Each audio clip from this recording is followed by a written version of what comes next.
ফাতেমা, আমি তুলু মিয়া, তোমাকে ভালোবাসি।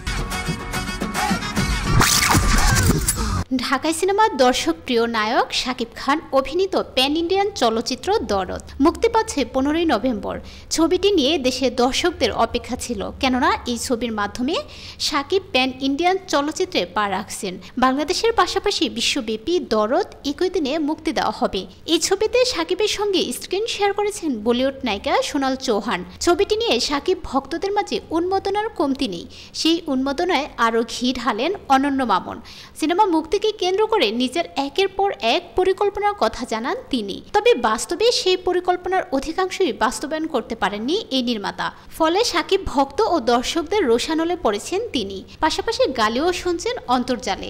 এদিকে সম্প্রতি কলকাতায় সিনেমাটির ভারতীয় অংশের প্রযোজক এসকে মুভিজের এক আয়োজনে হাজির হয়ে এই নায়ক বলেন, মালয়েশিয়া সহ অন্য দেশের অনেকেই ছুটি নিয়ে রেখেছিল গানের জন্য। মামুন অনেক ঝাড় খেয়েছে, গালিও খেয়েছে, ও ডিজার্ভ করে এটা। এমন মন্তব্যের পর শাকিব অবশ্য হাসিও দিয়েছেন। নায়ক যখন এই মন্তব্য করেছিলেন তখন তার পাশেই দাঁড়িয়েছিলেন অনন্য মামুন, তাকেও সে সময় লজ্জা পেতে দেখা যায়।